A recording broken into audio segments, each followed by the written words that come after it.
Hey, have you been able to pick up your PlayStation 5 on your Christmas list this year? The survey says. I guess not. Well, it's time for Plan B. Is there some other type of gaming device, like a gaming laptop, that can fit that gap of a PlayStation 5 on your Christmas list? Let's find out. Hey guys, Turk here. Hope you're having a good one. I've been sitting on this review for quite some time, but the Turk Force has been begging for this review, so it's time to deliver on my very first hotfix review. The MSI Delta 15 is an AMD Advantage gaming laptop that leans more into the professional and sleek aesthetic rather than the thicker, more traditional gaming laptops that we know. Its slim aluminum chassis is smooth, but it is prone to fingerprints and smudges. The included IPS panel measures in at 15.6 inches and clocks in with a refresh rate of 240 Hz. Wow! I didn't get a chance to measure the actual brightness of this unit, but when I was gaming, doing some content creation, as well as doing some just general YouTube viewing, I was actually having a great viewing experience when looking at it directly head-on or from extreme angles.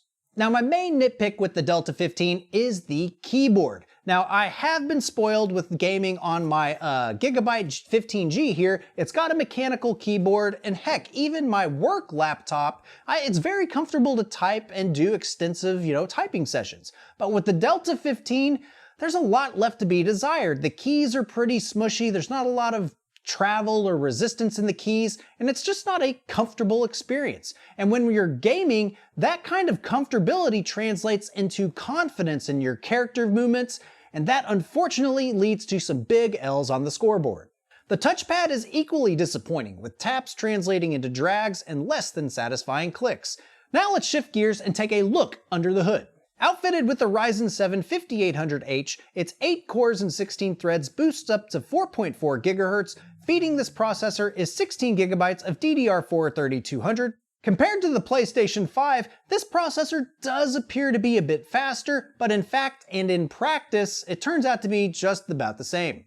On the other hand, its GPU setup looks just like the PlayStation 5. Equipped with 36 compute units of RDNA 2, the GPU has 10 GB of GDDR6 equipped, so 1080p gaming shouldn't be a problem.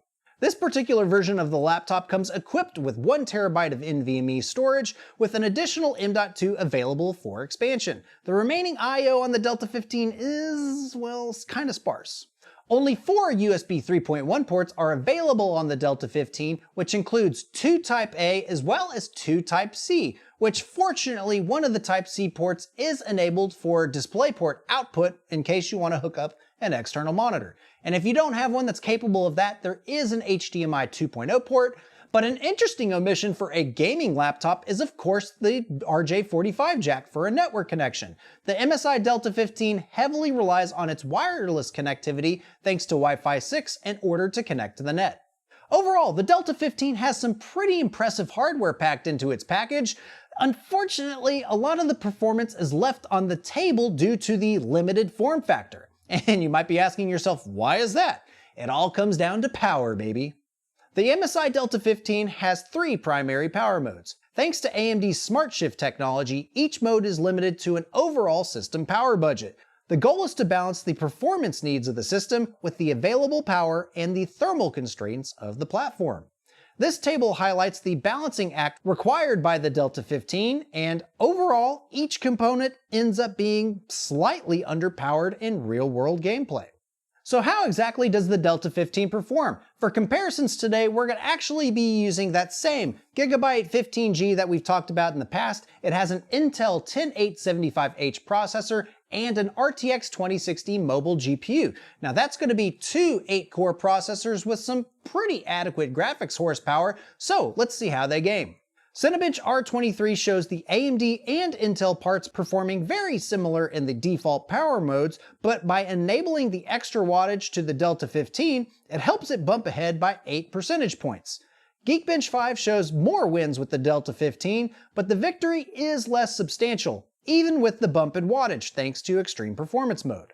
So what's a gaming laptop review without doing some actual gaming? Both of these laptops use a 1080p panel, so I'm only going to be focusing on those resolutions. Now, I did test 9 different games at the high detail settings, but for the sake of time, I'm only going to be talking about the average performance. Overall, the RTX 2060 mobile GPU runs at 84 FPS on average, followed by the 6700M driving 102 FPS on average.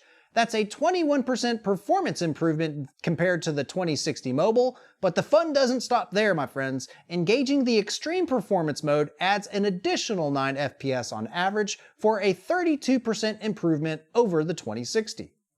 However, with great power comes great fan speeds. The Delta 15 here, when running in extreme performance mode, gets incredibly loud with the fans right around 4800 RPM, and it gets incredibly hot. I got my thermal gun, and when I went over the speaker section of the laptop, I was getting an unbearable 51 degrees Celsius, which is way too hot to the touch. But fortunately, the design of the laptop keeps the bottom of the unit pretty cool, and I was able to game with it on my lap without actually breaking a sweat. As always, your mileage may vary, and I would actually recommend running in the balanced mode in this instance because, I don't want to get burned while I'm playing. Well, I'm always going to lose because I suck at gaming. Now you might be saying to yourself, Turk, slow down. I need to see that. Guys, I completely get it. I have gobs of more data at my disposal and I already have all the analysis done. But unfortunately, with the way YouTube works, less than 50% of the people that clicked on this video even made it this far into the review. And I had to get this information out to you guys. If y'all want to see my in-depth analysis of the MSI Delta 15, where I go into depth on the power consumption, the power performance, battery life, even individual test performance results, go over to the community tab and let me know. Overall, I think the MSI Delta 15 has some fantastic hardware plugged into its core. It's just unfortunate that MSI is taking that hardware and shoving it into this form factor. It has an underwatted GPU, it has an overspec'd monitor, and let's not forget to mention the less than ideal keyboard. It's not a pleasure to type or even game at. So unless this laptop goes on extreme sale, or if you can find the same hardware in a different laptop, I might hold off on buying the MSI Delta 15 for now. And that's my hotfix review for the MSI Delta 15. I hope you've enjoyed it. Leave a comment down below if you like this format and if we should do any types of other products. But as always, thank you Turk Force for sticking to the end. We'll catch you in the next one.